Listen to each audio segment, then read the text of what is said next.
I thought I had it all figured out. A good job, a cozy apartment in Chicago, my life finally feeling like it was mine. Then I met him, Jake, at a backyard barbecue my friend Mia threw. He was leaning against a picnic table, cracking some cheesy joke about the burgers being well done dreams. I laughed, not because it was funny, but because his smile made my chest feel warm. 8 months later, we were married. I know, way too fast. But love makes you stupid, doesn't it? You think you're building something unbreakable only to watch it shatter in your hands. At first, it was good. Not perfect, but good. We'd stay up late talking about our future, dreaming about kids, a house, the whole American dream. When our son Ethan was born, I felt like my heart grew 10 sizes. Holding him for the first time, his tiny fingers curling around mine, I thought, this is it. This is why I'm here. I'd stay up all night, rocking him through his cries, singing off key lullabies just to see him settle. Jake was there too, pulling his weight, making me believe we were a team. Then our daughter Lily came along a year later, and I thought we'd made it. Our little family, chaotic but perfect. But something shifted. I don't know when it started, maybe a few months after Ethan was born. Jake got distant. He'd come home from work, barely look at me, his eyes glued to his phone. I'd be drowning in diapers and bottles, and he'd mutter, rough day at the office, like I wasn't pulling double shifts as a mom. I tried to fix it. God, I tried. I'd make his favorite breakfast, pancakes with that stupid maple syrup he loved, plan date nights, even bought a dress I couldn't afford to surprise him. But he'd just sigh, like I was asking him to run a marathon. I'm tired, Lauren, he'd say. Can we just stay in? One night, I went all out. Got my sister to watch the kids, made reservations at the Italian place where we had our first date, even wore the earrings he gave me when we were dating. I was so nervous, like a teenager, thinking this could be our reset. I walked into the living room, dress on, heart pounding, and he barely looked up from his phone. I don't feel like going out, he said, like I'd suggested a root canal. I swallowed my hurt, begged a little, come on, Jake, it's been forever. Just us. He rolled his eyes, and said, fine, give me a minute. That minute turned into an hour of him scrolling while I sat there, deflating. Dinner was worse. He texted through the appetizers, gave one-word answers, and when I slid the gift, a watch he'd been eyeing, across the table, he mumbled, thanks, like I'd handed him a napkin. I drove home that night, the Chicago skyline blurring through my tears, wondering if I'd lost him already. Then I got pregnant with Lily. That's when the cracks became canyons. Jake's phone was his new best friend, texting at 2 a.m., hiding the screen when I walked in, stepping outside for air during dinner. I'd ask who he was talking to, and he'd snap, God, Lauren, can I have 1 second to myself? My gut screamed something was wrong, but I didn't want to believe it. I was juggling a newborn and a toddler, barely sleeping, and still trying to be the perfect wife. One night, while he was in the shower, his phone lit up, a text from Sarah from work. Miss you, can we talk soon?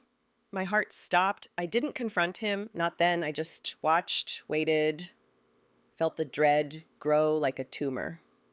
After Lily was born, it got worse. Jake was a ghost in our house, physically there but gone. I'd try to talk to bridge the gap, and he'd shut me down. I'm exhausted, Lauren. You're not the only one struggling. I'd lie awake at night, staring at the ceiling, wondering what I'd done wrong. Was it me? Was I not enough? One night, I couldn't take it anymore. I said, Jake, we're falling apart. Can we fix this? He didn't even look at me. You're being dramatic. I'm here, aren't I? No, he wasn't. He was a stranger sharing my bed. Then one day I came home from picking up Ethan from daycare, and there they were. Divorce papers on seemingly out of nowhere. No warning, no counseling, just a cold stack of papers and Jake standing there, arms crossed. I'm done, Lauren. I deserve better. Better? I wanted to scream. I'd given him everything, my heart, my body, 2 beautiful kids, and he was throwing it away like trash. I asked, is there someone else? Sarah. He didn't flinch, just said, this isn't about anyone else. It's about us. But his eyes lied. I knew it then, deep in my bones. He was already gone. The divorce gutted me. I'd look at Ethan, barely 2, playing with his blocks, and Lily cooing in her swing, and I'd feel like I'd failed them. How do you explain to a toddler why Daddy doesn't live here anymore? I'd choke out, Daddy loves you, but we're going to live in different houses now, while Ethan just stared, confused. I moved into a tiny apartment, just me and the kids, and those first nights alone were brutal. I'd scroll through old photos, us at the lake, Jake kissing my forehead, and cry until I couldn't breathe. How had it come to this? Then I found out the truth. Sarah wasn't just from work. Jake had been seeing her for months, maybe longer. I saw them together at a coffee shop near my office, laughing like they didn't have a care in the world. My world was collapsing and he was laughing. I didn't confront him. I just drove home, hugged my kids, and promised myself they'd never see me break. Jake moved on fast. He married Sarah, and suddenly my kids had a stepmom and a stepsister, Emma, plus a new half-brother, Noah. I tried to keep things civil for Ethan and Lily, but Jake and Sarah started pushing boundaries. They'd guilt me into buying gifts for Emma, saying it's unfair to leave her out. They'd hint I should take her on outings with my kids as if my time with them wasn't sacred. I'd say I'm their mom, not hers, but they'd twist it, make me feel like a monster. Jake even had Ethan calling him Daddy Jake, like I wasn't enough. The worst came last spring.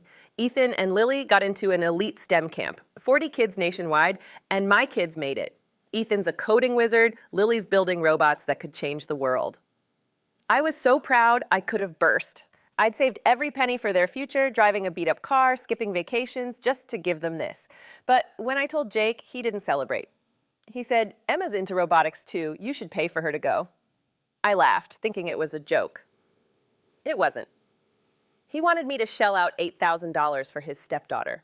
When I said no, he got cold. You're tearing this family apart, Lauren. The kids will resent you. My kids resent me? I was shaking, but I held my ground. They earned this, Jake. It's theirs. Then he crossed a line. He told Ethan and Lily they shouldn't go without Emma planting guilt in their hearts. Ethan called me, voice small, asking if it was okay to be excited. I wanted to scream at Jake for doing this to them. Instead, I filed for full custody. I was done playing nice. I gathered every text, every email, every time he'd tried to manipulate me or the kids. In court, his lies fell apart. The judge saw through his happy family act, especially when I showed texts where he called my kids baggage. I got primary custody, and Jake had to pay my legal fees, $9,000. I sent him the bill with a note.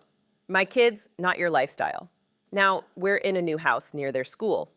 Ethan and Lily are thriving, coding, building, dreaming big. I'm healing too. I met someone, a kind, steady guy who doesn't play games. But the real win? Last night, Ethan looked at me and said, "Thanks for fighting for us, Mom." That's when I knew I'd done right. I'm not just surviving anymore. I'm living for me, for them, for the truth.